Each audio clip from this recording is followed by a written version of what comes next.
जी बिस्मिल्लाहिर्रहमानिर्रहीम। सारा बनू के साथ मैं हूँ खान अली।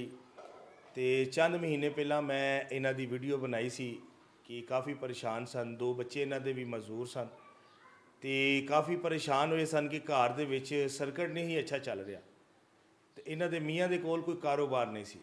अज अल्लाह के फजलो करम दे नाल इन्हां दा कारोबार लग गया, क्योंकि मैं हमेशा सोचना वा कि इन्हों रोज़गार करा के दिता जाए, इन्हों पैसे राशन ना लैके दिता जाए। तो वीडियो में लाजमन शेयर करें जी।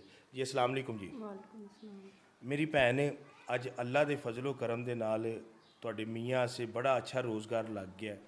सिर्फ दुआ की अपील करनी है कि जिस शख्स ने भेजा है उन्होंने बच्चों से, जानो माल आसे, उन्होंने जिंदगी आसे सिर्फ दुआ की अपील है। ਅਸੀਂ ਤੇ ਦੁਆਵਾਂ ਕਰਦੇ ਹਾਂ ਕਿ ਅੱਲਾਹ ਤਾਲਾ ਉਹਨਾਂ ਨੂੰ ਤੰਦਰੁਸਤੀ ਦੇਵੇ, ਉਹਨਾਂ ਨੂੰ ਵੀ, ਉਹਨਾਂ ਦੇ ਬੱਚਿਆਂ ਨੂੰ ਵੀ ਜਿਨ੍ਹਾਂ ਨੇ ਦਿੱਤਾ ਹੈ। ਅੱਲਾਹ ਤਾਲਾ ਉਹਨਾਂ ਦੀ ਰਿਜ਼ਕ ਰੋਟੀ 'ਚ ਹੋਰ ਬਰਕਤ ਪਾਵੇ।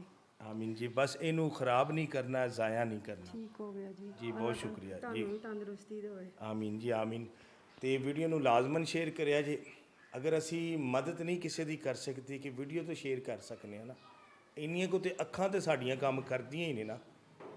तो चलो किसी फैमिली की मदद हो जाए। अगर असी मदद नहीं किसी को दे सकते, वीडियो शेयर कर दईए। तो वीडियो लाजमन शेयर करें। पाकिस्तान जिंदाबाद।